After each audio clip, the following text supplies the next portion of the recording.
મારી બહેનને blood cancer હતું, જેના માટે મને પૈસાની જરૂર હતી. ડૉક્ટરે કહી દીધું કે એમનું તાત્કાલિક ઓપરેશન થવું જરૂરી છે, નહીંતર જીવનનું જોખમ થઈ શકે છે. એ શહેરની એક મોટી બિઝનેસ વુમને જાહેરાત કરી કે જે માણસ મારી દીકરી સાથે લગ્ન કરશે, હું તેને 50 લાખ આપીશ. આ સાંભળતા જ મેં વિચારી લીધું કે હું લગ્ન કરીશ અને મારી બહેનની સારવાર કરાવીશ.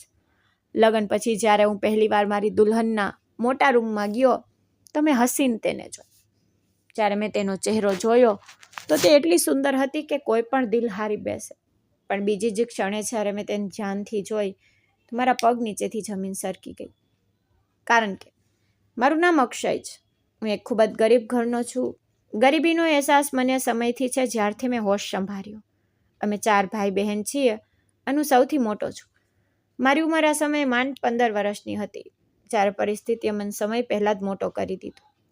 મારા પપ્પા નશો કરતા અને મા લોકોના ઘરમાં કામ કરીને અમારું પેટ ભરતી.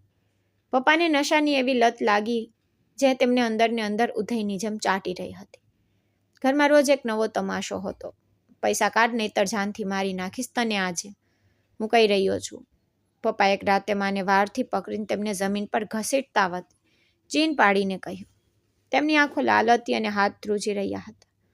ભગવાનથી ડરો, મારી પાસે કંઈ નથી. આજે શેઠાણીએ પૈસા નથી આપ્યા. મારા રડતા હાથ જોડી રહી હતી.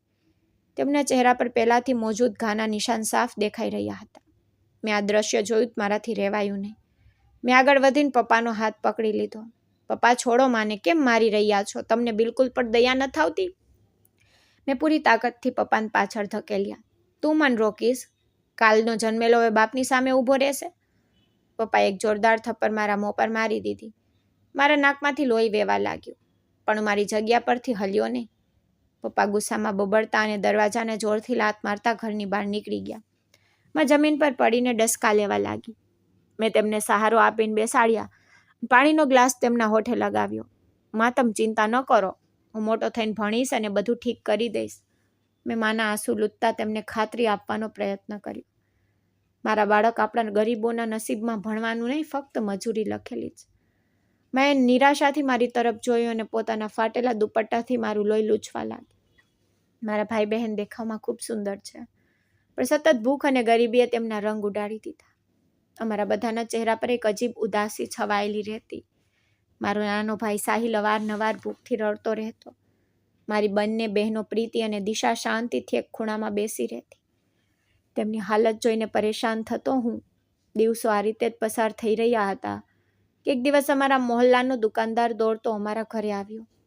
અક્ષય, તારા બાપની લાશ નદી પાસે પડી, જલ્દી ચાલ. તેની વાત સાંભળીને મારા પગ નીચેથી જમીન સરકી ગઈ. શું કહી રહ્યા છો તમે? કાકા પપ્પા તો કાલ રાતથી ગાયબ હતા. તે સમંદર પર શું કરી રહ્યા હતા? હું ગભરામણમાં દરવાજા તરફ ભાગ્યો. હા બેટા, વધારે નશાના કારણે તેમનો જીવ ચાલ્યો ગયો. તેમણે માથું હલાવ્યું અને મને પોતાની સાથે લઈ ગયા. અમે પપ્પાની લાશ ઘરે લઈને આવી ગયા. ઘરમાં હંગામો મચી ગયો. મોહલ્લાવાળા ભેગા થઈ ગયા. માં લાશ પાસે શાંત બેઠી હતી, રડી રહી નહોતી, બસ પથ્થર બની ગઈ અને પપ્પાને જોઈ રહી હતી, જાણે તેમને આખી જિંદગી દુઃખ સિવાય કંઈ જ આપ્યું નહોતું. માં, રડી લો, તમારું દિલ હળવું થઈ જશે. આમ શાંત ન રહો. મેં માના ખંભા પર હાથ રાખ્યો. માં કહેવા લાગી, જેના આંસુ સુકાઈ જાય તે રડતા નથી અક્ષય. અક્ષય માના અવાજમાં એક અજીબ પરેશાની હતી. ત્યાં જિંદગી પર માતમ મનાવી રહી હતી જે તેમણે પપ્પાની સુધારાની આશામાં બરબાદ કરી દીધી. પપ્પાના અંતિમ સંસ્કાર થયા તો મને લાગ્યું કે જાણે અમારા માથા પરથી એક બોજ ઉતરી ગયો હોય, પણ સાથે જ એક અજીબ ડરે મને પકડી લીધો. માં ઘરે બેસી ગઈ. ઘરનો ચૂલો હલવાઈ ગયો ને ભણવાનું સપનું હંમેશા માટે મિટાવી દીધું અને મોહલ્લાની એક વેલ્ડિંગની દુકાન પર કામ કરવાનું શરૂ કરી દીધું. ત્યાંનો દુકાનદાર ખૂબ જુલ્મી માણસ હતો. કામ જાનવરોની જેમ લેતો અને પૈસા આપતી વખતે તેનો જીવ નીકળી જતો. મારા દિવસ રાત કાળા થઈ ચૂક્યા હતા. સાહેબજી 2 દિવસથી ઘરમાં કંઈ આવ્યું નથી. થોડા પૈસા તો આપી દો. એક સાંજે મેં સાહેબ સામે હાથ જોડીને કહ્યું, કયા પૈસા? ગયા અઠવાડિયે જે તને 1000 લીધા હતા તે તારો બાપ આપીને ગયો હતો? સાહેબે પોતાના હાથથી ગ્લાસ રાખતા ગુસ્સામાં જવાબ આપ્યો, તે તો માની દવા પાછળ ખર્ચાઈ ગયા. તમે અત્યારે કંઈક આપી દો અને મહિનાના અંતમાં પૈસા આપતી વખતે કાપી લેજો. મેં ભરેલા અવાજે કહ્યું, આલે 500 ને યાદ રાખજે, આ પણ હું હવે તારા ખાતામાં લખી રહ્યો છું. અને હવે તું અહીંથી ક્યાંય જઈ શકે નહીં, મરતે દમ સુધી. તેમણે મારી તરફ નફરતથી 500ની નોટ ફેંકી. મેં તે નોટ જમીન પરથી ઉઠાવી અને શાંતિથી પોતાના કામમાં લાગી ગયો. હું સાહેબના દેણા નીચે દબાઈ ચૂક્યો હતો. હું તે કામ છોડી પણ નહોતો શકતો, કારણ કે ભાઈ બહેનો ભૂખે મરતા જોઈ શકતો નહોતો. રાતે ઘરે જતો તો બધા મારી રાહ જોઈ રહ્યા હતો. ભાઈ, આજે ખાવામાં કંઈ લાવ્યા છો? નાની બહેન પ્રીતિએ મારી શર્ટ પકડીને પૂછ્યું. હા મારી ઢીંગલી, આલો આજે રોટલી અને દાળ લાવ્યો છું. મેં થેલો તેના હાથમાં આપ્યો અને પોતે એક ખૂણામાં બેસીને પાણી પી લીધું. મેં તે રાતે કંઈ પણ ખાધું નહોતું, જેથી મારા ભાઈ બહેન પેટ ભરી શકે. હાલત ખૂબ જ ખરાબ થતી જઈ રહી હતી. વર્કશોપની કમાણીથી ગુજારો અશક્ય થઈ રહ્યો હતો. મેં ફેસલો કર્યો કે મને કંઈક બીજું જ પણ કરવું પડશે. વર્કશોપથી રાતે 8 વાગ્યે રજા મળતી. મેં ત્યાંથી સીધા એક છોલેપુરીની દુકાન પર કામ કરવાનું શરૂ કર્યું. અક્ષય, તું રાતે 2 વાગ્યા સુધી અહીં કામ કરીશ. હું તને રોજના હિસાબથી 100 આપીશ. છોલેપુરીવાળા દુકાનદારે મને શરતો જણાવી. મને મંજૂર છે ભાઈ, બસ તમે પૈસા રોજ આપી દેજો. મેં તરત જ હા કહી દીધી. મને પૈસાની ખૂબ જરૂર હતી. હવે હું સવારે 8 વાગ્યાથી રાતના 8 વાગ્યા સુધી વર્કશોપ પર હતો અને પછી રાતે 8 વાગ્યાથી 2 વાગ્યા સુધી બીજી દુકાન પર વાસણ ધોતો અને લોકોને પ્લેટો પકડાવતો. દિવસ રાતની આ મહેનતે મારા શરીરને તોડીને રાખી દીધું. પણ ઘરનો ચૂલો સળગવા લાગ્યો. ક્યારેક દુકાનવાળો વધેલું ખાવાનું મને આપી દેતો, જે હું ઘરે લઈને આવી જતો. આજે તમે મારા માટે શું લાવ્યા છો? મારો નાનો ભાઈ મારા ઘરમાં આવતા જ મારા પગે વળગી ગયો. આજે હું તમારા બધા માટે છોલે ભટુરે લાવ્યો છું. બધા મળીને ખાઈશું. મેં હસતા થેલી તેના હાથમાં આપી તો તેમના ચહેરાની ખુશી જોઈને મારો બધો થાક ઉતરી જતો. તે કંઈ ખાધું છે અક્ષય? તારો ચહેરો ઉતરી ગયો છે મહેનત કરી કરીને. માએ મારી થાકથી ચૂર આંખોમાં જોતા કહ્યું. મેં ખાઈ લીધું માં, તમે લોકો ખાઈ લો, મને ઊંઘ આવી રહી છે. જૂઠું બોલ્યો અને ખાટલા પર પડતા જ ઊંઘની ખીણમાં ચાલ્યો ગયો. જિંદગી એક રસ્તા પર ચાલવા લાગી કે અચાનક એક મુસીબતે ઘેરી લીધો. મારી બહેન દિશાને ખૂબ તાવ રહેવા લાગ્યો. તાવ કોઈ પણ સંજોગોમાં તૂટવાનું નામ નહોતો લઈ રહ્યો. તે આખો દિવસ ખાંસતી રહેતી અને તાવમાં તપતી રહેતી. ચાલ દિશા, કોઈ સારા ડૉક્ટરને બતાવીએ, તારી હાલત ખૂબ ખરાબ થતી જઈ રહી છે. મેં એક દિવસ દિશાના તપતા કપાળ પર પટ્ટીઓ રાખતા કહ્યું. નહીં ભાઈ, આ દવાઓથી ઠીક થઈ જશે. તમે તમારા પૈસા બરબાદ ન કરો. દિશાએ હસતા હસતા જવાબ આપ્યો. કેમ બરબાદ ના કરું? તારા જીવથી વધીને કંઈ નથી મારા માટે. મેં કડકાઈથી કહ્યું અને તેને મોહલ્લાના ક્લિનિક પર લઈ ગયો. ડૉક્ટરે થોડા દિવસની દવાઓ આપી, પણ તોય કોઈ ફેર ન પડ્યો. તાવ વધતો ગયો અને દિશા વધુ નબળી થતી ગઈ. તેનું વજન ઝડપથી ઘટવા લાગ્યું. અક્ષય બેટા, આનો તાવ સામાન્ય તાવ નથી. તું આને શહેરની મોટી હોસ્પિટલમાં લઈ જા. ત્યાંના કેટલાક ટેસ્ટ થશે. અહીં મારી સારવાર કામ નથી કરી રહી. ક્લિનિકવાળા ડૉક્ટરે પરેશાનીથી મને દિલાસો આપ્યો. મેં મારા નાના ભાઈ સાહિલને એક દુકાન પર કામ પર લગાડ્યો, જેથી તે ઘરનો ખર્ચ ચલાવી શકે અને નાની બહેન પ્રિયાને માનું ધ્યાન રાખી શકે. વર્કશોપના સાહેબ પાસે ગયો. સાહેબજી, મારી બહેન ખૂબ બીમાર છે. શહેર હોસ્પિટલ લઈ જવાની છે. મને કંઈક 1000 રૂપિયા ઉધાર આપી દો. હું તમારો એહસાન ક્યારેય નહીં ભૂલું. મેં કરગરતા વતે સાહેબ આગળ હાથ ફેલાવ્યા. પહેલાવાળા પૈસા શું તારા દાદા આપશે જે બીજા માંગવા આવી ગયો છે? ચાલ ભાગ અહીંથી, કામ કર પોતાનું. આખો દિવસ રડતો જ રહે છે. સાહેબે મને ધક્કા મારીને પાછળ કર્યું. મારી બહેન મરી જશે સાહેબજી. ભગવાનનો વાસ્તો, હું તમારી આખી જિંદગી નોકરી કરીશ, બસ આજે મારી મદદ કરી દો. મેં રડતા તેમના પગ પકડી લીધા. મારી પગ ન પકડ. લે, આ છેલ્લી વાર આપી રહ્યો છું 2000. આના પછી મારી પાસેથી એક પણ નહીં મળે. અને યાદ રાખજે, તું હવે મારી વર્કશોપનો વેચાયેલો મજૂર છે. સાહેબે ખિસ્સામાંથી પૈસા કાઢીને મારા મોં પર માર્યા. મેં તે પૈસા ઉઠાવ્યા અને બહેનને લઈને શહેરની સરકારી હોસ્પિટલ પહોંચી ગઈ. ત્યાંનો માહોલ ખૂબ જ અજીબ હતો. દર્દીઓની ભીડ અને દવાઓની ગંધે મારું મગજ ભમાવી દીધું. મારો દમ ખૂબ ઘૂંટાતો. કલાકો સુધી પરચી બનાવવાની લાઈનમાં ઊભો રહ્યો. પછી ડૉક્ટરે દિશાને જોઈને અલગ અલગ ટેસ્ટ લખી આપ્યા. કેટલાય દિવસ સુધી ટેસ્ટ થતા રહ્યા. હું બહાર જમીન પર સૂતો અને આખો દિવસ ટેસ્ટના રિપોર્ટ માટે ધક્કા ખાતો. જ્યારે ફાઇનલ રિપોર્ટ આવ્યો તો ડૉક્ટરે મને પોતાના રૂમમાં બોલાવ્યો. અક્ષય, તમારી બહેન દિશાને બ્લડ કેન્સર છે અને આ છેલ્લી સ્ટેજ તરફ જઈ રહ્યું છે. ડૉક્ટરના શબ્દો મારા કાને અથડાયા તો મારા માટે મોત જેવા થઈ ગયા. મારું મગજ શૂન્ય થઈ ગયું. કેન્સર ડૉક્ટર સાહેબ, તમે કંઈક કરો. મારી બહેનને બચાવી લો. મારી મા તો મરી જશે. હું ડૉક્ટર સામે હાથ જોડીને ચોધાર આંસુએ રડવા લાગ્યો. સારવાર શક્ય છે, પણ આના પર ખૂબ વધારે ખર્ચ થશે. લાખો રૂપિયાની જરૂર પડશે અને દવાઓ પણ મોંઘી છે. તારે વહેલામાં વહેલી તકે પૈસાની વ્યવસ્થા કરવી પડશે, જેથી તમારી બહેનની સારવાર વહેલામાં વહેલી તકે શરૂ કરી શકાય અને તે જલ્દી ઠીક થઈ શકે. ડૉક્ટરે હમદર્દીથી મારી તરફ જોતા કહ્યું, ડૉક્ટર સાહેબ, મારી પાસે તો કંઈ પણ પૈસા નથી. તમે તો લાખો રૂપિયાની વાતો કરો છો. મારી પાસે તો 500 પણ નથી. હું આટલા પૈસા ક્યાંથી લાવીશ? મેં અફસોસથી મારું માથું ઝુકાવી દીધું. ડૉક્ટરે હમદર્દીમાં કહ્યું કે અમે તો કંઈ પણ નથી કરી શકતા. જ્યાં સુધી પૈસા નહીં ભરાય તેમની સારવાર પણ શરૂ નહીં થઈ શકે. તારે કંઈક તો કરવું જ પડશે પોતાની બહેનની જિંદગી માટે. જો તું તારી બહેનની જિંદગી ચાહે છે તો તારે વહેલામાં વહેલી તકે બધા પૈસાની વ્યવસ્થા કરવી પડશે. ડૉક્ટરે ફરીથી હમદર્દી મારી તરફ જોતા કહ્યું. હું થાકેલા પગે રૂમની બહાર આવ્યો. બહેન હોસ્પિટલના જનરલ વોર્ડના ખાટલા પર બેહોશ પડી હતી. હું બારીમાંથી તેને જોઈ રહ્યો હતો. તે બહેન છે મને ખૂબ જ પ્રેમ કરતી. તેની જિંદગી હવે ખૂબ જોખમમાં હતી. મને મારી લાચારી પર રડવું આવી રહ્યું હતું. મારી પાસે 1 રૂપિયો પણ નહોતો કે તેની સારવાર કરાવી શકું. સાહેબને ફોન કર્યો કે કદાચ તે કંઈક દયા ખાઈ લે. સાહેબજી, મારી બહેનને કેન્સર છે, મને વધુ પૈસાની જરૂર છે. મને બચાવી લો. મને થોડાક પૈસા વધુ આપી દો, જેથી હું મારી બહેનની સારવાર કરાવી શકું અને તેને જીવતી પોતાની મા પાસે લઈને જઈ શકું. મેં ફોન પર રડતા રડતા કહ્યું, હવે હું તને બીજા પૈસા ક્યાંથી લાવીને આપું? પહેલાં જ તારી પાસે મારા ઘણા બધા પૈસા છે. પહેલાં તે ચૂકવી દે, પછી બીજા માંગજે. ફરીથી ફોન ન કરતો મને. જ્યારે જોઈએ ત્યારે પૈસા માંગતો રહે છે. સાહેબે વઢીને ફોન બંધ કરી દીધો. હું પરેશાનીથી આ હોસ્પિટલમાંથી બહાર નીકળી અને શહેરના અજાણ્યા રસ્તાઓ પર પાગલની જેમ ભટકવા લાગી. મને કંઈ સમજાતું નહોતું કે હું શું કરું, ક્યાં જાઉં. મેં મારા ઘરે મા અને ભાઈ બહેનોને પણ કંઈ જણાવ્યું નહોતું. તેઓ ઘરમાં દિશાની વાપસીની રાહ જોઈ રહ્યા હતા. હું ચાલતા ચાલતા એક જગ્યાએ આવીને રોકાઈ ગયો. મારા મગજમાં ફક્ત મોત અને જિંદગીની મૂંઝવણ ચાલી રહી હતી અને મને કોઈ રસ્તો દેખાઈ રહ્યો નહોતો. હું ચાલતા એક રસ્તા કિનારે ફૂટપાથ પર બેસી ગયો. ગાડીઓ મારી સામેથી ઝડપથી પસાર થઈ રહી હતી. દરેક ગાડીમાં લોકો પોતાની જિંદગીમાં મગન હતા અને અહીં મારી દુનિયા પૂરી રીતે ઉજળી ચૂકી. મેં આકાશ તરફ જોયું. ભગવાન, મારી મદદ કર. મારી પાસે કોઈ રસ્તો નથી બચ્યો. ફક્ત તું જ છે જે મને આ પરેશાનીમાંથી કાઢી શકે.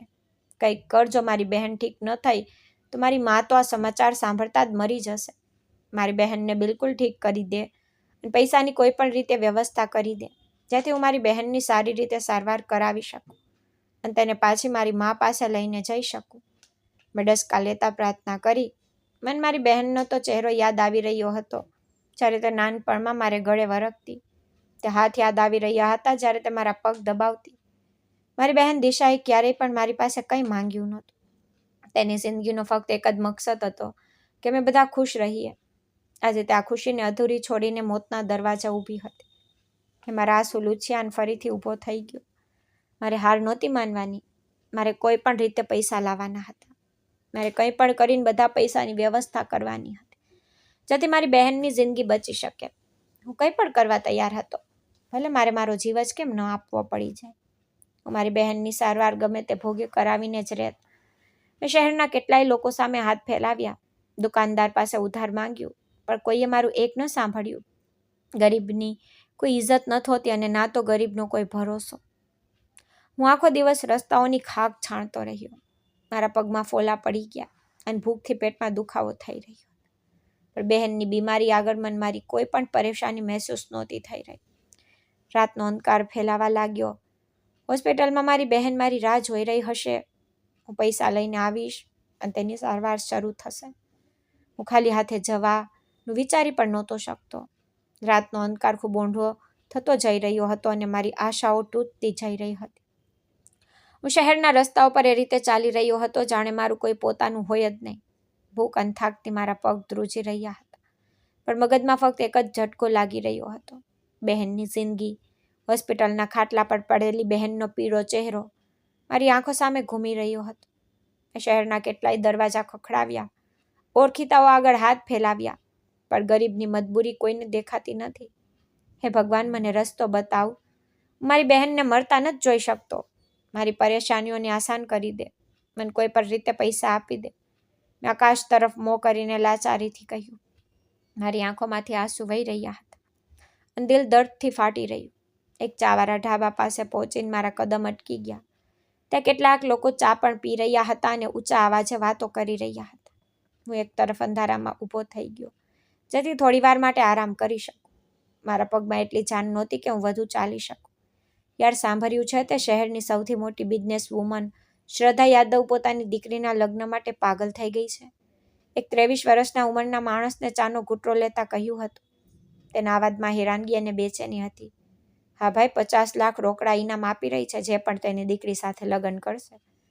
બીજા માણસે મજાક ઉડાવતા જવાબ આપ્યો. તેની આંખોમાં લાલચ ચમકી રહી હતી.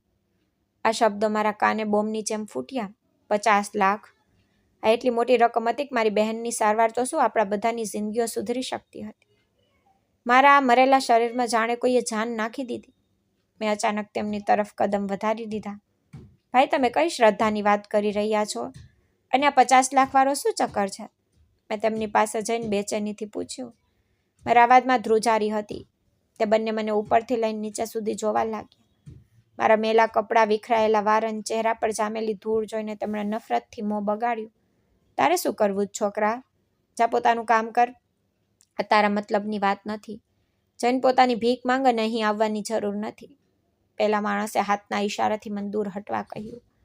તેનું વર્તન ખૂબ જ નફરત ભર્યું હતું. ભગવાનનો વાસ્તો છે, મને જણાવી દો.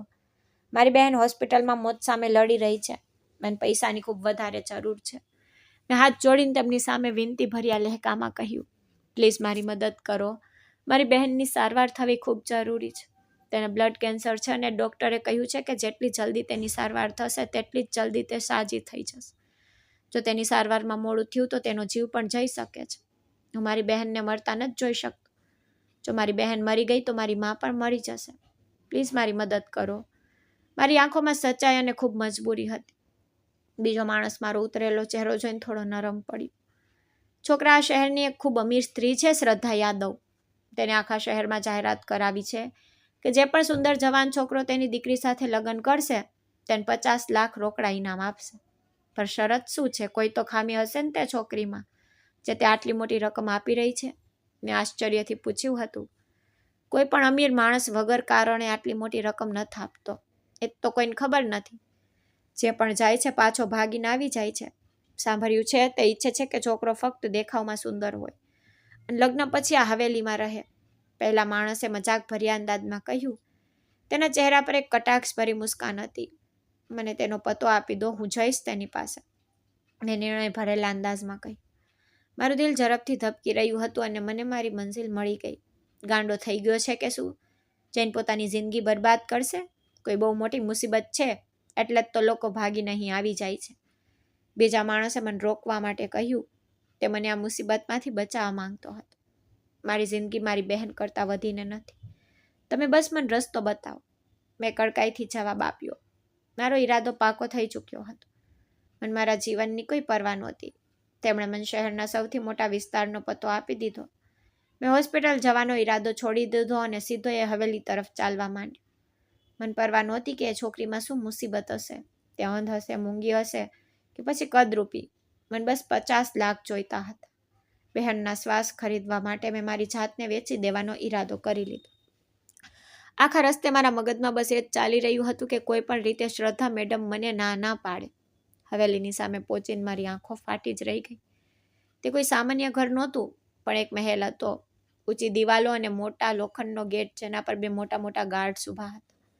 તેમની વર્દી અને હથિયાર જોઈને સામાન્ય માણસ એમ જ ડરી જાય.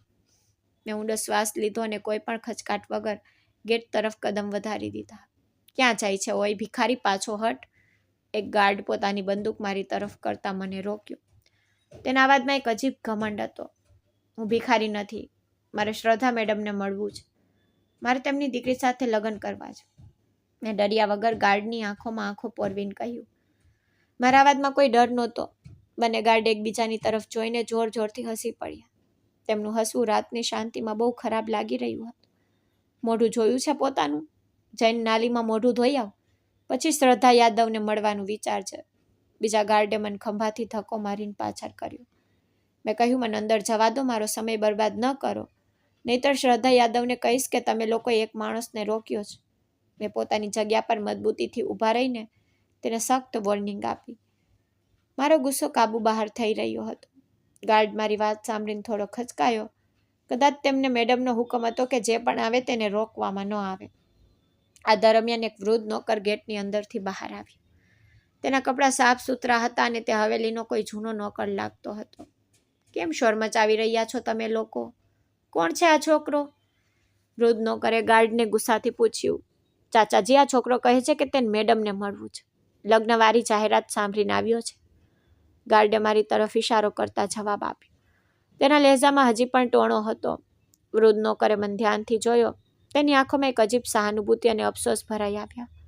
બેટા, તું બહુ નાની ઉંમરનો છે અને દેખાવથી ઇજ્જતદાર ઘરનો લાગે છે. મારું માન તો અહીંથી ચાલ્યો જા. વૃદ્ધ માણસે બવદ નરમાઈથી મને સમજાવવાની કોશિશ કરી.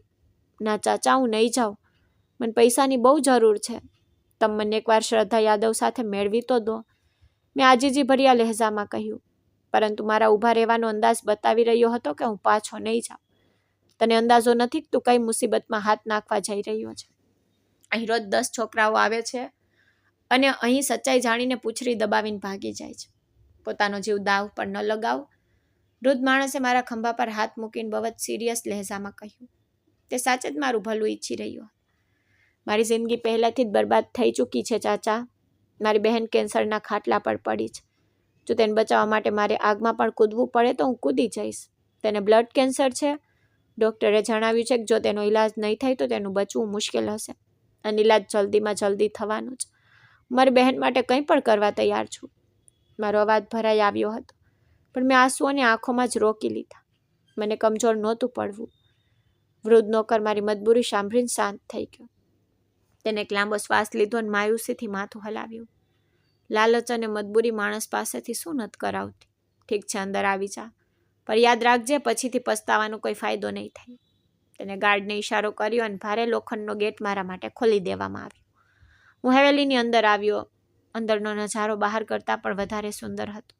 કિંમતી ગાડીઓ, મોટા ફુવારા અને ચારે તરફ હરિયાળી. રાતના સમયે પણ હવેલીમાં દિવસ જેવો ઉજાસ હતો. મારા માટે આ બધું માટી બરાબર હતું. મારો મકસદ માત્ર 50 લાખ હતા. વૃદ્ધ નોકર મને એક બહુ મોટા હોલ તરફ લઈ ગયો. અહીં ઊભો રહે, હું મેડમને બોલાવીને લાવું છું અને ખબરદાર કોઈ વસ્તુને હાથ અડાડતો નહીં. નોકરે મને કડકાઈથી કહ્યું અને મોટા દરવાજાની પાછળ ગાયબ થઈ ગયો. હું આ સુંદર હોલમાં ઊભો. ચારે તરફ કિંમતી સોફા અને મોટા મોટા ઝુમર લાગેલા હતા. જમીન એટલી ચમકદાર કે તેમાં મારું મોઢું સાફ દેખાઈ રહ્યું હતું.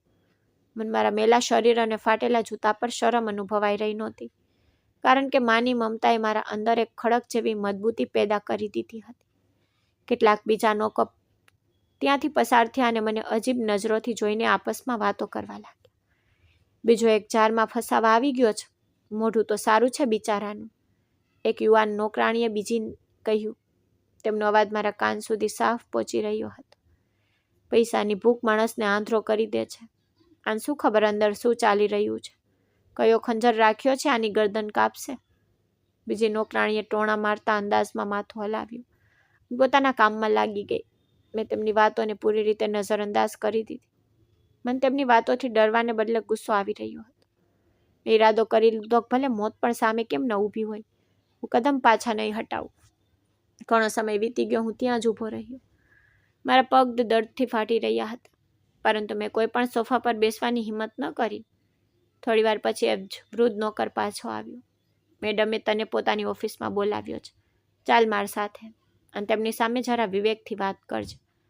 તેને મને ઇશારો કર્યો અને આગળ ચાલવા માંડ્યો. હું તેની પાછળ પાછળ ચાલી રહ્યો હતો. એક લાંબા ને સુંદર રસ્તા પરથી પસાર થઈને અમે એક ભારે લાકડાના દરવાજાની સામે રોકાયા. નોકરે દરવાજો ખખડાવ્યો અને અંદરથી ભારે અવાજ આવ્યો. અંદર મોકલી દો તેને. નોકરે દરવાજો ખોલ્યો અને હું અંદર આવી ગયો. ઓફિસનો માહોલ બહુ જ કડક હતો. સામે એક બહુ મોટી કાચની ટેબલની પાછળ એક સ્ત્રી બેઠી હતી. તેના વાળ સફેદ હતા, ચહેરા પર કરટલી, પરંતુ તેને પોતાના ચહેરાને બહુ કડક અને ક્રૂર બનાવી રાખ્યો. આ જ શ્રદ્ધા યાદવ હતી. તેમની તેજ સમડી જેવી આંખો મારા પર ટકેલી હતી. તે મને માથાથી લઈને પગ સુધી ઘૂરવા લાગી. મને થોડું અજીબ લાગ્યું. તે મારી જાહેરાત સાંભળી છે અને તું મારી દીકરી સાથે લગ્ન કરવા માંગે છે? શ્રદ્ધા યાદવે ધીમેથી મને પૂછ્યું. તેમના લહેજામાં કંઈ પણ અજીબ નહોતું. જી, મેં સાંભળ્યું છે. હું તૈયાર છું, પણ મારી એક શરત છે. મેં કોઈ પણ ડર બતાવ્યા વગર મજબૂત અવાજે કહ્યું. મારી નજરો તેમની નજરો સાથે ટકરાઈ રહી હતી. શ્રદ્ધા યાદવની આંખો ખેંચાઈ ગઈ. તેમણે ટેબલ પર રાખેલી પેન જોરથી નીચે ફેંકી. અહીં શરતો હું નક્કી કરું છું, તું નહીં. તારી શું ઓકાત છે જે મારી સામે ઊભો રહીને મારી સામે શરત રાખે? તું તો પોતે પૈસાની લાલચમાં આવ્યો છે અને તું મારી સામે શરત રાખી રહ્યો છે. અહીં શરતો ફક્ત હું રાખું છું. તારી તો મારી સામે કોઈ ઓકાત જ નથી. તું મારી સામે એક ભિખારી જેવો છે. પોતાની હદ મારે, પોતાની ઓકાત હંમેશા યાદ રાખ. તેમણે ગુસ્સાથી ત્રાટ પાડતા કહ્યું. મારી શરત મારી ઓકાત નથી, મારી મજબૂરીથી જોડાયેલી છે. મને 50 લાખ અત્યારે ને અત્યારે જ જોઈએ. લગ્ન તમે ભલે અત્યારે જ કરાવી દો, પણ મને પૈસા અત્યારે જ જોઈએ. મને પૈસાની બહુ જરૂર છે, એટલે જ હું ભાગતો અહીં આવ્યો છું. મેં મારી વાત પર અટલ રહેતા રોકડો જવાબ આપ્યો. મને તેમના ગુસ્સાથી ફરક નહોતો પડી રહ્યો. તને મારા પર ભરોસો નથી કે પછી તું પૈસા લઈને ભાગવાના ચક્કરમાં છે? પૈસા જોઈને તને લાલચ આવી ગઈ હશે. 2 ટકાના છોકરા, તારી ઓકાત જ શું છે? શ્રદ્ધા યાદવે શંકાસ્પદ નજરોથી મને જોયો અને ટોણો માર્યો. મારે મારી બહેનનો ઈલાજ કરાવવો છે. તે હોસ્પિટલમાં મોતના મોંમાં છે. જો પૈસા નહીં મળે તો તેનો જીવ જોખમમાં આવી શકે છે. અને મને આ લગ્નનો કોઈ ફાયદો નહીં થાય. જો તમે મને પૈસા આપી દો તો તમે લગ્ન કરાવીને મને હવેલીમાં કેદ કરી લો, સાકરોથી બાંધી દો, પણ પૈસા મારા હાથમાં આપી દો. અને બધી સચ્ચાઈ ખુલ્લી કિતાબની જેમ તેમની સામે રાખી દીધી. મારા અવાજમાં એ સચ્ચાઈ હતી જેને નકારી શકાય તેમ નહોતી. શ્રદ્ધા યાદવ થોડીવાર મને શાંતિ જોતી રહી. તેમના ચહેરાનો ગુસ્સો થોડો ઓછો થયો, પણ કઈ કડકાઈ હજી પણ એવી જ હતી. તેમણે મારી હાલતને સારી રીતે જોઈ. મારો ચહેરો મારી સચ્ચાઈની જુબાની આપી રહ્યો હતો. તેમણે ઇન્ટરકોમનું બટન દબાવ્યું. લગ્નની તૈયારી કરો અને પૈસાની બેગ તૈયાર રાખો. છોકરો મળી ગયો છે. તેમણે ફોન બંધ કર્યો અને મારી તરફ જોયું. ઠીક છે, હું તને અત્યારે જ પૈસા આપી દઈશ અને આજે રાત્રે જ તારા લગ્ન થશે. પણ મારી વાત ધ્યાનથી સાંભળી લે. એકવાર તે હા પાડી દીધી છે તો પાછા ફરવાનો કોઈ રસ્તો નથી. તારે આખી જિંદગી મારી દીકરી સાથે આ હવેલીની 4 દિવાલોમાં ગુંજરાવી પડશે અને મારી દરેક વાત માનવી પડશે. હવે તું માત્ર મારો નોકર બનીને રહી ગયો છે. તું ક્યારેય પણ મારી વાતનો ઇનકાર નહીં કરી શકે. જે હું કહીશ તારે બસ એ જ કરવું પડશે. અને મારી દીકરીનો હદથી વધારે ખ્યાલ રાખવો. ભલે ગમે તે થઈ જાય, તું તેને છોડીશ નહીં. તે તારી જવાબદારી બની જશે.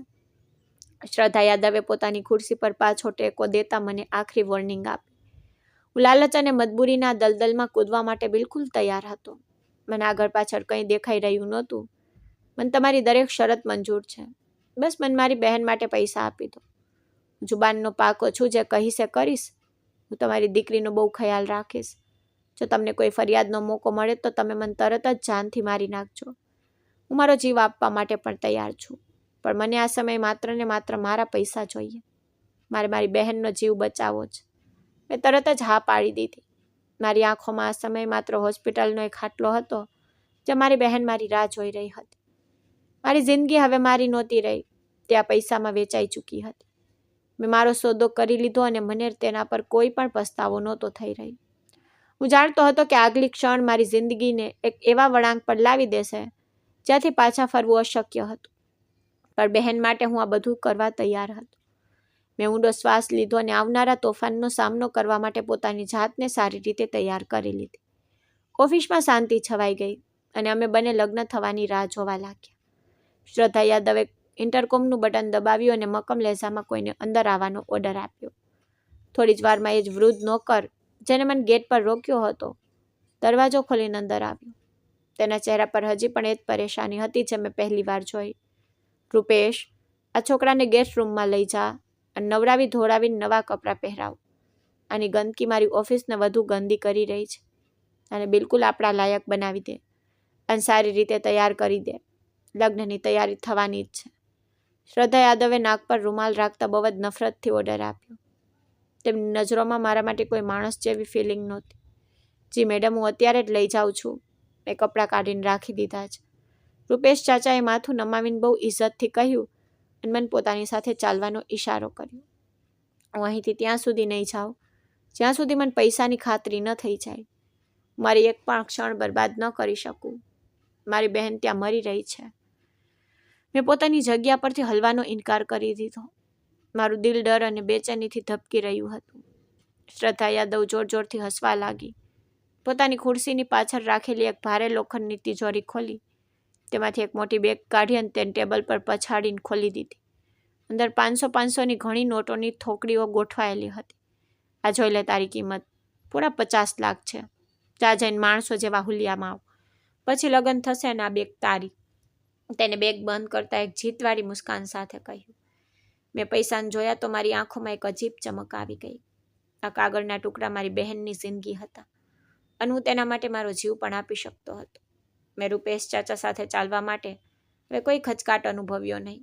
અમે એક લાંબા રસ્તા પરથી પસાર થવા લાગ્યા. રસ્તાની બંને બાજુ કિંમતી પેઇન્ટિંગ્સ લાગેલી હતી. દરેક વસ્તુમાંથી દોલતની સુગંધ આવી રહી હતી, પણ મારા માટે આ બધું માટીનો ઢગલો હતું. અમે ચાલતા ચાલતા એક બહુ મોટા અને શાનદાર રૂમમાં પહોંચી ગયા. રૂમની વચ્ચે એક બહુ મોટો સોફો હતો અને ચારે તરફ કિંમતી વસ્તુઓ વ્યવસ્થિત રાખેલી. બેટા, બાથરૂમમાં ગરમ પાણી અને ટુવાલ હાજર છે. જલ્દી નાહી લે અને હું તારા માટે કપડાં લઈને આવું છું, રૂપેશ ચાચાએ નરમાશથી કહ્યું. તેમની આંખોમાં મારા માટે હજી પણ દયા હાજર હતી, જાણે તેઓ કોઈ મળતા માણસને જોઈ રહ્યા હોય. ચાચાજી, શું મને એક ફોન મળી શકે? મારે મારી માને ફોન કરવો છે. તે બહુ પરેશાન થઈ રહી હશે. મારે બસ 1 મિનિટ વાત કરવી છે. મેં બહુ જ આજીજી ભર્યા લહેજામાં તેમની તરફ જોયું. અહીંના નિયમો બહુ કડક છે બેટા, પણ તું નાઈને નીકળ. મારો મોબાઈલ તને આપી દઈશ. જલ્દી વાત કરી લે છે. તેમણે દરવાજો બંધ કરતા મને આશ્વાસન આપ્યું. હું બાથરૂમમાં ગયો. તે જગ્યા આખા ઘર કરતાં પણ મોટી અને શાનદાર હતી. ભોય તરિયા પર એટલી ચમક હતી કે માણસ લપસી જાય. મેં અરીસામાં પોતાની જાતને જોઈ. મારા વાળ વિખરાયેલા હતા. ચહેરા પર કેટલાય દિવસોનો થાક અને ધૂળ જામી હતી અને આંખોની આસપાસ કારા કુંડારા પડી ચૂક્યા હતા. ગરીબીએ મારી જુવાનીને ઉધઈની જેમ ચાટી લીધી.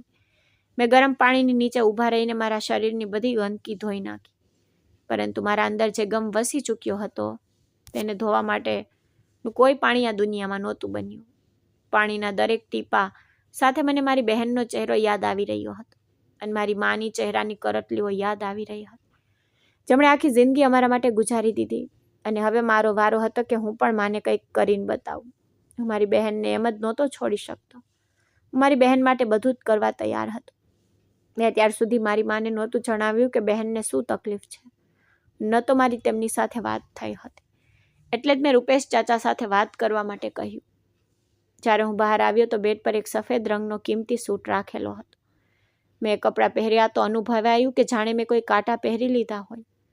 હું હવે એ અક્ષય નહોતો લાગતો જે એક વર્કશોપ પર મહેનત મજૂરીનું કામ કરતો.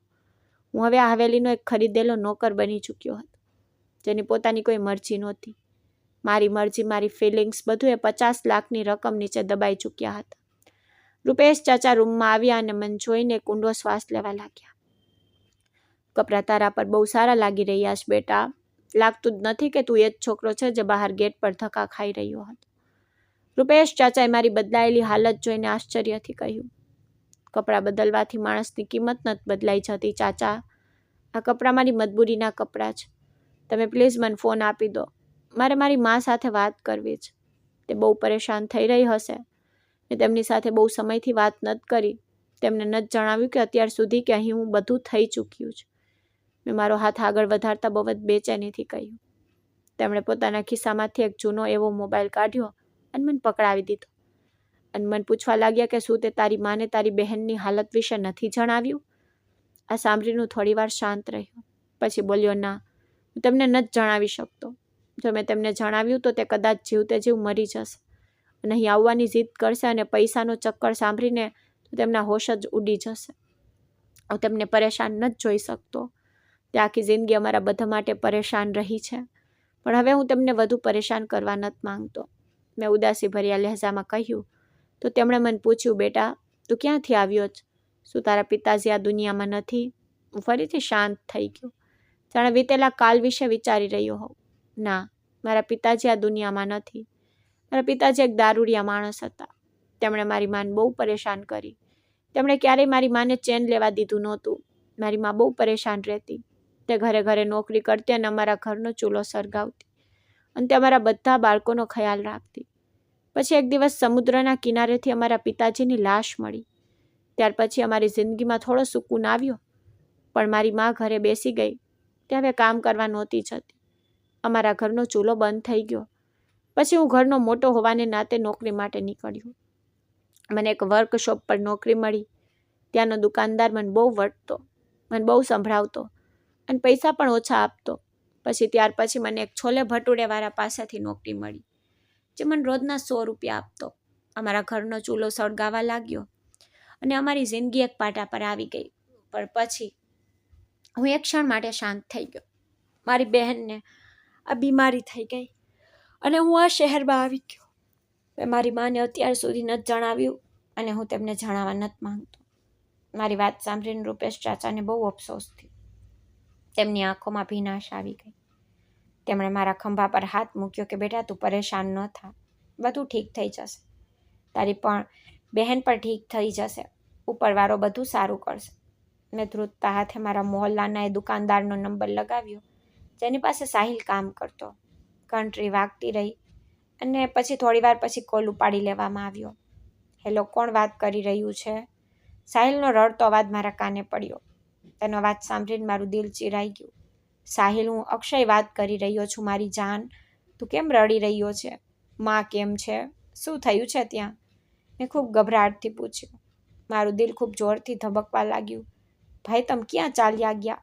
માં તમને ખૂબ યાદ કરે છે, રડતી રહે છે. અને જણાવશો કે દિશા દીદીની તબિયત કેવી છે?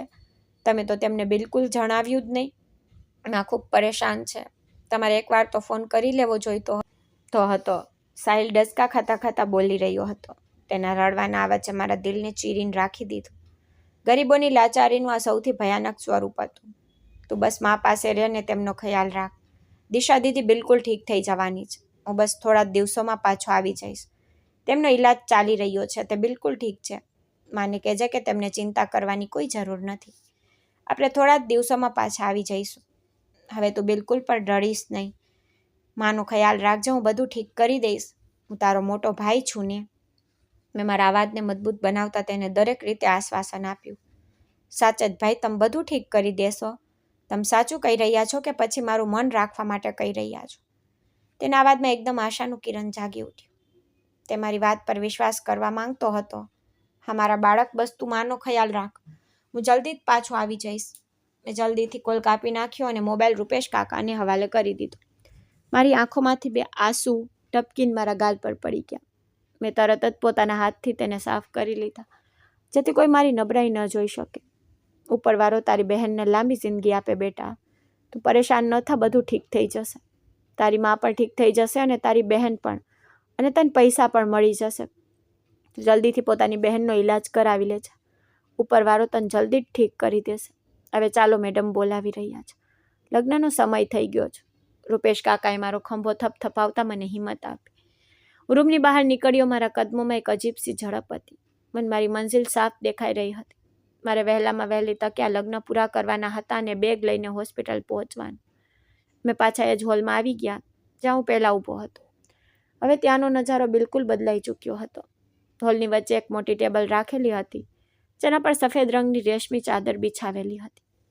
સોફા પર કેટલાક અજાણ્યા લોકો બેઠા હતા, જે કદાચ મહેમાન હતા.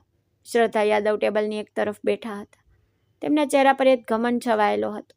તેમણે મને આવતા જોયો તો તેમની આંખોમાં એક ચાલાક ચમક ઉભરી આવી. આવો વરરાજા, હવે તમે માણસ જેવા લાગી રહ્યા છો. બેસો અહીં મારી સામે. તેમણે મને પોતાની સામે ખાલી પડેલી ખુરશી તરફ હાથથી ઇશારો કર્યો. હું શાંતિથી આ ખુરશી પર બેસી ગયો. મારી સામે જ કાળી બેગ રાખેલી હતી, જેમાં મારી બહેનની જિંદગી કેદ હતી. મેં બેગને એક નજર જોઈ અને પછી શ્રદ્ધા યાદવ તરફ ધ્યાન આપવા લાગી. તે કેટલાક કાગળો જેમાં લખેલું હતું, જો તે મારી દીકરીને છોડી દીધી તો તારે 1 કરોડ રૂપિયાનો દંડ ભરવો પડશે. તું ક્યારેય પણ મારી દીકરીને છોડી શકે નહીં. જો તે આજે તેની સાથે લગ્ન કરી લીધા તો તે હંમેશા હંમેશા માટે તારી જવાબદારી બની જશે.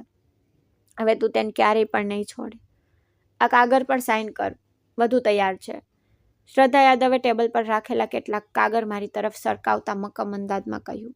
મેં કાગળ પર એક તરફ નજર નાખી અને તેના પર એક છોકરીનું નામ લખેલું હતું, જેને હું જાણતો પણ નહોતો. મને પણ પડવા નહોતી કે તેનું નામ શું છે, તે કેવી દેખાય છે કે તેની ઉંમર શું છે. મારા માટે એ છોકરી માત્ર એક રસ્તો હતી, એ પૈસા સુધી પહોંચવાનો. એકવાર ફરી ધ્યાનથી સાંભળી લે અક્ષય. લગ્ન પછી તું આ બેગ લઈને જઈશ, પરંતુ બરાબર 2 કલાક પછી તું આ હવેલીના દરવાજા પર ઊભો હોવો જોઈએ. જો તે ભાગવાની કોશિશ કરી તો મારા માણસો તને પાતાળમાંથી પણ શોધી કાઢશે. શ્રદ્ધા યાદવે મારી આંખોમાં જોતા કડક લહેજામાં મન ધમકી આપી. તમે બેફિકર રહો મેડમ. હું ગરીબ જરૂર છું પણ ધોખેબાજ નથી. હું મારી બહેનની ફી ભરી અને તેને દવા આપીને સીધો અહીં આવી જઈશ. મારી જિંદગી હવે તમારી બની ચૂકી છે. મેં પૂરી સચ્ચાઈ અને વિશ્વાસ સાથે તેમને જવાબ આપ્યો. હું ભાગીને પણ ક્યાં જાત? મારું બધું તો આ શહેરમાં હતું. મને મારી બહેનનો જીવ પણ વહાલો હતો. તારો આ જવાબ મને પસંદ આવ્યો, પણ યાદ રાખજે, હવેલીની અંદર કદમ રાખ્યા પછી તારો બહારની દુનિયા સાથે કોઈ સંબંધ નહીં રહે. તું તારી મરજીથી શ્વાસ પણ નહીં લઈ શકે. તેમણે મને વધુ ડરાવવાની કોશિશ કરી, જેથી હું કોઈ પણ પ્રકારની લડાઈ ન કરી શકું. મને તમારી દરેક શરત મંજૂર છે, બસ તમે લગ્ન કરાવો. મારો સમય ખૂબ કિંમતી છે. મેં ખૂબ જ બેચેનીથી કહ્યું. મારો સમય બગડી રહ્યો છે અને હોસ્પિટલમાં મારી બહેન મારી રાહ જોઈ રહી છે. અને જ સમયે દરવાજો ખુલ્યો અને બધા લોકો અંદર આવ્યા. બધા લોકોએ આવતા જ ઇજ્જતથી શ્રદ્ધા યાદવને નમસ્તે કર્યા. આવો આવો, તમારી જ રાહ જોવાઈ રહી હતી. બધું તૈયાર છે, બસ લગ્ન કરાવી દો. શ્રદ્ધા યાદવે ઊભા થઈને બધા લોકોનું વેલકમ કર્યું અને તેમને પાસે જ બેસાડ્યા. બધા લોકો એક નજર મારી તરફ જોઈ અને પછી મારી સામે રાખેલા કાગળો પર તેમની નજર જવા લાગી. હોલમાં એક અજીબસી શાંતિ છવાઈ ગઈ. હું મારા હાથની રેખાઓ જોઈ રહ્યો હતો, જે બદલાવાની હતી. મારી કિસ્મત કોઈ બીજાના હાથમાં જઈ રહી હતી. મને પોતાની જરાય પરવા નહોતી, પણ મને ડર જરૂર હતો કે ક્યાં મેડમ છેલ્લી ઘડીએ મને કોઈ દગો ન આપી દે. શું આપણે લગ્ન શરૂ કરીએ? છોકરીને પણ મારી પાસે લાવીને બેસાડી દેવામાં આવી, પણ મેં એક નજર પણ તેની તરફ જોયું નહોતું. મેં એટલું પણ નહોતું જોયું કે તેને કયા કલરના કપડાં પહેરેલા છે. મેં તેને આવતી પણ નહોતી જોઈ. મને ખબર નહોતી તે કેવી દેખાતી હતી, કેટલી ઉંમરની હતી, કેટલી ઊંચી હતી. મને માત્ર મારી બહેનની ચિંતા હતી. શ્રદ્ધા યાદવે એક નજર મારા પર નાખી. મેં દિલમાં ઉપરવાળાનું નામ લીધું અને પોતાને આવનારા સમયને હવાલે કરી દીધો. હું જાણતો હતો કે લગ્ન થતાં જ મારી આઝાદી હંમેશા માટે છીનવાઈ જશે. હું એક એવી જેલમાં કેદ થવા જઈ રહ્યો હતો જેની ચાવીઓ એ ઘમંડી સ્ત્રી પાસે હતી. પરંતુ મારા મગજના પડદા પર માત્ર મારી બહેનનો ચહેરો અને માનો તકલીફમાં ડૂબેલો અવાજ ઘૂમી રહ્યો હતો. મારા માટે દુનિયાનો કોઈ પણ સોદો આનાથી વધુ સસ્તો હોઈ શકે તેમ નહોતો. આપણી જિંદગીમાં ઘણીવાર એવા વળાંક આવી જાય છે જ્યાં માણસે પોતાનું અસૂલ, પોતાની મરજી અને પોતાનો ઘમંડ બધું જ તોડવું પડે છે. મારા માટે વળાંક આવી ચૂક્યો હતો. હું પાછળ હટવાનું વિચારી પણ શકતો નહોતો. બસ હવે મારે આ છેલ્લા પડાવમાંથી પસાર થવાનું હતું અને એ બેગ મેળવવાની હતી. મારું આખું ધ્યાન એ કાળી બેગ પર હતું, જેમાં મારી બહેનની જિંદગી કેદ હતી. મેં ડરના માર્યા લગ્ન કરી લીધા. થોડી વાર પછી મારા લગ્ન થઈ ચૂક્યા, જેને હું જાણતો પણ નહોતો, અને એ પણ ખબર નહોતી કે 50 લાખ રૂપિયા ઇનામ આપીને લગ્ન કરાવવા પાછળ શું કારણ છે. લગ્ન થઈ ચૂક્યા હતા. શ્રદ્ધા યાદવે કાળી બેગ મારી તરફ ધકેલી. આલે તારી કિંમત. હવે તું આ હવેલીનો અને મારી દીકરીનો થઈ ચૂક્યો છે. શ્રદ્ધા મેડમે ચહેરા પર ઘમંડ સજાવતા કહ્યું. મેં બેગને મજબૂતીથી પકડી લીધી. હું હમણાં જ પાછો આવી જઈશ. આ સમયે પૈસાની ખૂબ જરૂર છે. મારી બહેન હોસ્પિટલમાં મોત સામે લડી રહી છે. મેં ખૂબ જ ઉદાસીથી કહ્યું. મારું દિલ હોસ્પિટલ પહોંચવા માટે બેચેન હતું. એ અમીર સ્ત્રી મારા ચહેરા તરફ જોવા લાગી અને બોલી કે ઠીક છે, જા તું, પણ થોડી જ વારમાં પછી તારે પાછા આવી જવાનું છે. હવે તું આ જ હવેલીમાં રહીશ અને મારી મરજી પ્રમાણે જિંદગી વિતાવીશ. મેં બેગ ઉઠાવી અને હવેલીની બહારની તરફ દોડ લગાવી દીધી. મારા કદમ જમીન પર ટકતા નહોતા. મેં એક રિક્ષા લીધી અને સીધો હોસ્પિટલ પહોંચ્યો. વોર્ડની બહાર મારો એક મિત્ર ઊભો હતો, જેને હું મારી બહેન પાસે છોડીને ગયો હતો. તેને કહ્યું, તું ક્યાં ચાલ્યો ગયો હતો? ડૉક્ટર કહી રહ્યા છે કે સમય ઓછો થઈ રહ્યો છે. રાહુલ, મેં પૈસાની વ્યવસ્થા કરી લીધી છે. હવે મારી બહેનને કંઈ નહીં થાય. હું સીધો કાઉન્ટર તરફ ગયો. આ લો પૈસા પૂરા. મારી બહેનનો ઈલાજ તરત જ શરૂ કરી દો. મેં બેગ ખોલીને નોટોની થોકડીઓ કાઉન્ટર પર ઢગલો કરી દીધી. તેમની આંખોમાં આશ્ચર્ય આવી ગયું. ડૉક્ટર સાહેબ, જલ્દી કરો, મેં ફી જમા કરી દીધી છે. મારી બહેનને બચાવી લો. મેં વોર્ડમાં આવતા જ ડૉક્ટરનો હાથ પકડતા કહ્યું. તે સાચે જ આટલી જલ્દી કમાલ કરી દીધો છોકરા. અમે હમણાં જ ઈલાજ શરૂ કરીએ છીએ. તું બહાર રાહ જો. ડૉક્ટરે તરત જ નર્સને બોલાવવાનું શરૂ કરી દીધું. મેં બહેનના ઈલાજ માટે પૈસા હોસ્પિટલમાં જમા કરાવી દીધા. મારી બહેનનો ઈલાજ શરૂ થઈ ચૂક્યો હતો. મારે તો મજબૂરીમાં પાછા જવું પડ્યું. મેં રાહુલને કહ્યું કે હું જલ્દી જ પાછો આવી જઈશ. મારું દિલ ત્યાં જ હોસ્પિટલમાં હતું, પરંતુ મારું શરીર એ હવેલીનું નોકર બની ચૂક્યું હતું. રાતના છેલ્લા પ્રહેરે હું હવેલીના ગેટ તરફ ફરીથી ઊભો હતો. ગાર્ડ દરવાજો ખોલ્યો અને અંદર રૂપેશ કાકા મારી રાહ જોઈ રહ્યા હતા. આવ બેટા, હવે આ હવેલી તારી કિસ્મત છે. હું તને તારા રૂમ સુધી લઈ જાઉં, રૂપેશ કાકાએ અફસોસ સાથે કહ્યું અને મને સાથે લઈને ચાલી નીકળ્યા. મને હવેલીના એક ખૂબ મોટા રૂમમાં મોકલી દેવામાં આવ્યો અને મને જણાવવામાં આવ્યું કે આ જ રૂમમાં તારી દુલ્હન છે. મેં ભારે લાકડાનો દરવાજો ધકેલ્યો અને અંદર ચાલ્યો ગયો. રૂમની સજાવટ કોઈ બાદશાહના મહેલ જેવી હતી. લાલ ગુલાબની પાંદડીઓની સુગંધ આખા રૂમમાં ફેલાયેલી હતી. ત્યાં એક છોકરી દુલ્હનના કપડામાં બેડ પર બેઠી હતી અને મોટો ઘૂમટો તાણેલો હતો. મારું દિલ ઝડપથી ધબકવા લાગ્યું. હું ધીમે ધીમે કદમ વધારતો બેડ પાસે જઈને રોકાયો. મારા હાથ ધ્રુજી રહ્યા હતા. જેવો જ મેં તેનો ઘૂમટો ઉપર ઉઠાવ્યો તો જોઈને હું હેરાન રહી ગયો. તે એટલી સુંદર હતી કે હું અચાનક માથું નમાવતા ચાલ્યો ગયો અને હું ઉપરવાળાનો શુક્ર કરવા લાગ્યો. તેનો ચહેરો ચાંદની જેમ ચમકી રહ્યો હતો અને માસુમિયત તેની ઝૂકેલી આંખોમાં ઝળકી રહી હતી. લોકો તો કહી રહ્યા હતા કે જરૂર આમિર સ્ત્રીની દીકરીમાં કોઈ ખામી હશે, કોઈ બુરાઈ હશે, પણ તે તો ખૂબ સુંદર હતી. પરંતુ બીજી ક્ષણે જેવું જ મેં મારું માથું ઊંચું કર્યું તો મારા પગ નીચેથી જમીન સરકી ગઈ. મારું આખું શરીર શૂન્ય થઈ ગયું, કેમ કે મેં જોયું કે તે ચાલી ફરી શકતી નહોતી. તે લાચાર હતી. બેડની બિલકુલ બાજુમાં જ એક વ્હીલચેર રાખેલી હતી અને તેના બંને પગ બિલકુલ બેજાન હતા. મારા મગજમાં શ્રદ્ધા યાદવની વાતો ગુંજવા લાગી. 50 લાખનું ઇનામ લાચારીની કિંમત હતી. તેની આંખોમાં આંસુ હતા અને મારી તરફ જોતા બોલી, તમે મને છોડશો તો નહીં ને? તેના ચહેરાની માસુમિયત અને સુંદરતા જોતા જ ન જાણે કેમ મને લાચાર છોકરી પર ખૂબ જ વહાલ આવ્યું. મેં આખી જિંદગી ગરીબીની ઠોકર ખાધી, પણ આ છોકરીએ દોલતના ઢગલા પર બેસીને લાચારીની પરેશાની સહન કરી. હું તને કેમ છોડીશ? મેં તારી સાથે લગ્ન કર્યા છે. હું તારો દરેક હાલમાં સાથ આપીશ. મેં તેની પાસે બેસતા ખૂબ નરમાશથી જવાબ આપ્યો. હા, મેં લગ્ન લાલચમાં કર્યા, પૈસાની ખાતર કર્યા, પણ સાચે જ મને એ છોકરી પ્રત્યે ન માત્ર હમદર્દી હતી, પણ ન જાણે કેમ એક અજીબ અજાણ્યા પોતાનાપણાનો અહેસાસ થઈ રહ્યો હતો. તેના પગ બિલકુલ બેજાન હતા. તો તે બોલી, જ્યારે મારી માએ તમારાથી મારી પરેશાની છુપાવી, પણ હું કંઈ છુપાવવા નથી માંગતી. એક અકસ્માતના કારણે નાનપણથી જ હું લાચાર થઈ ગઈ. તેને ડસકા લેતા પોતાના દિલનો બોજ હલકો કરવાનું શરૂ કર્યું. એટલે જ તો મારી માં ઈચ્છતી હતી કે મારા લગ્ન કોઈ સારા અને હમદર્દ છોકરા સાથે થાય. અહીં ઘણા છોકરાઓ આવ્યા.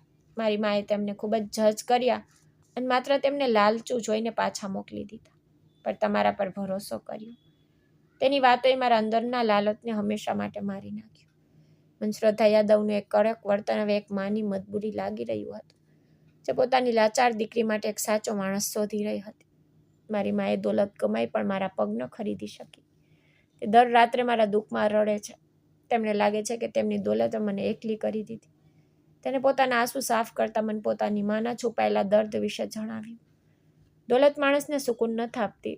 સુકૂન તો માણસના દિલમાં હોય છે અને મને તમારી સાથે સુકૂન મહેસૂસ થઈ રહ્યું છે. મેં તેના હાથ પોતાના હાથમાં લઈને તેને વિશ્વાસ અપાવ્યો. શું સાચે જ તમે મારો સાથ આપી જિંદગી આપશો? લોકો તમને ટોણા મારશે કે તમે પૈસા માટે એક લાચાર છોકરી સાથે લગ્ન કરી? તેને શંકા અને ડરથી મારી આંખોમાં જોતા સવાલ કર્યા. મારું દિલ અજીબ સ્થિતિમાં હતું. હું ધીમેથી બોલ્યો, હું તને છોડીને ક્યારે નહીં જાઉં. તે હેરાન થઈને મને જોવા લાગી. તેની આંખોમાં એક નવી અને સાચી આશા જાગી ગઈ, જે કદાચ તેને વર્ષો પહેલાં ક્યાંય ખોઈ નાખી હતી. અમે બંને જ આ દુનિયાના ઠુકરાવેલા લોકો હતા.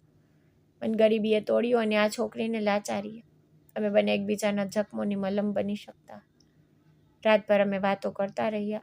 મેં તેને મારા ઘરની હાલત, મારી મા અને મારી બહેનની બીમારી વિશે જણાવ્યું. તેણે મને પોતાના નાનપણના અકસ્માત વિશે જણાવ્યું, જેને તેના બંને પગ છીનવી લીધા. સવાર થઈ તો મારી વચ્ચે કોઈ અંતર ન રહ્યું. બીજા દિવસથી મારી જિંદગીની એક નવી અને સુંદર સફર શરૂ થઈ ગઈ. બહેનનો ઈલાજ થઈ રહ્યો હતો. હું રોજ હોસ્પિટલ જતો. ડૉક્ટર દર વખતે મને મારી બહેન વિશે સમાચાર આપતા. હું આખો દિવસ હોસ્પિટલમાં મારી બહેનની દેખભાળ કરતો. મારા ભાઈ બહેનોને સ્કૂલે મોકલવાની વ્યવસ્થા કરતો અને ઘરના અટકેલા કામોને સીધા કરતો. પણ સાંજની વખતે પત્ની પાસે આવી જતો. હું તેની વ્હીલચેર ધકેલતો, તેને બહાર ફેરવવા માટે લઈ જતો. હવેલીનો બગીચો ખૂબ જ સુંદર અને મોટો હતો અને અમે કલાકો ત્યાં વિતાવતા. અક્ષય, આજે મને એ ફૂલ તોડીને આપો જે આ ઝાડની સૌથી ઊંચી ડાળી પર છે.